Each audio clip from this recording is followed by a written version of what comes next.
Most jobs in a company come with either power or protection. Executives have power.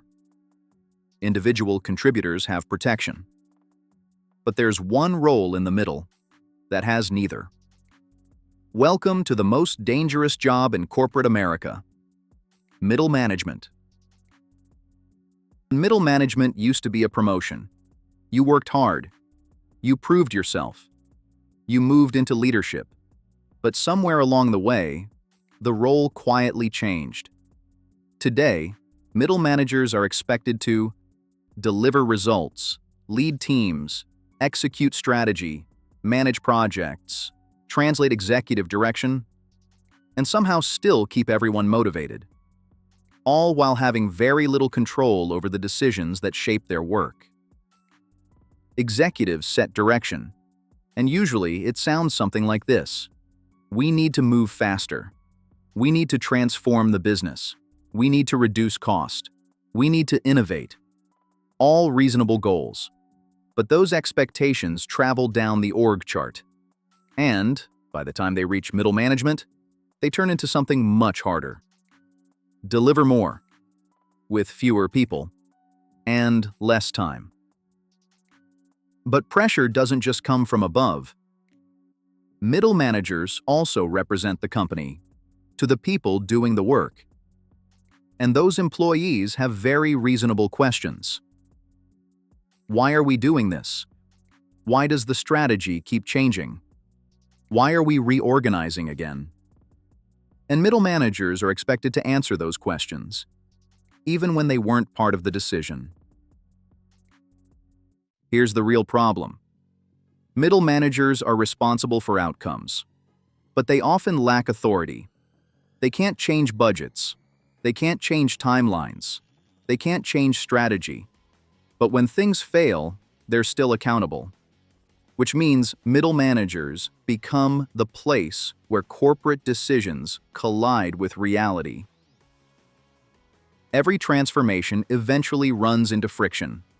New systems, new tools, new reporting structures, new KPIs, new processes, and middle managers become the shock absorbers for all of it.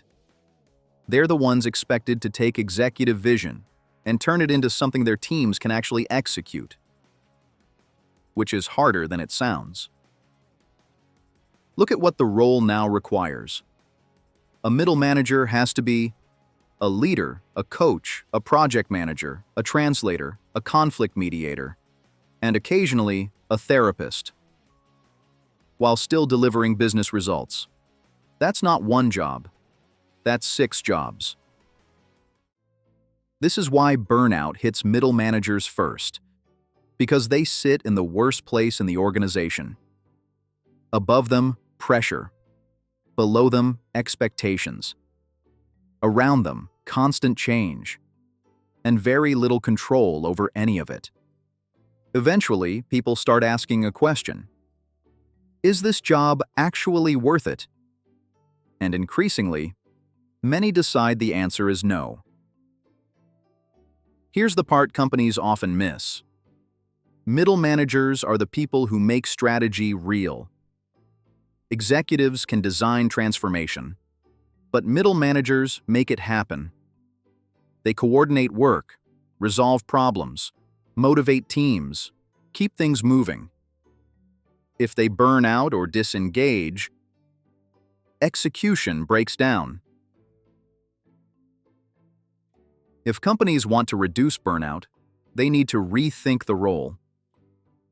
A few things make a huge difference. First, clarity. Middle managers need clear priorities, not 12 top priorities. Second, decision authority. If someone is accountable for results, they need the power to influence how the work happens. Third, fewer simultaneous transformations. Most organizations are trying to change everything at once. That overwhelms the people responsible for execution. And finally, support.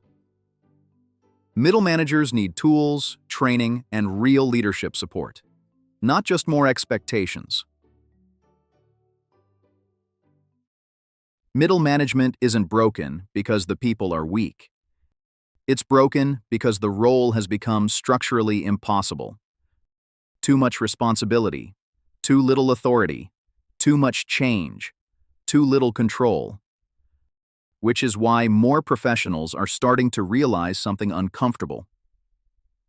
Middle management isn't managing the company. They're absorbing the dysfunction. If you've ever been stuck in the middle of corporate chaos, subscribe to Why Work is Broken. We break down the real problems inside modern workplaces and occasionally laugh about them, because sometimes that's the only thing that makes it make sense.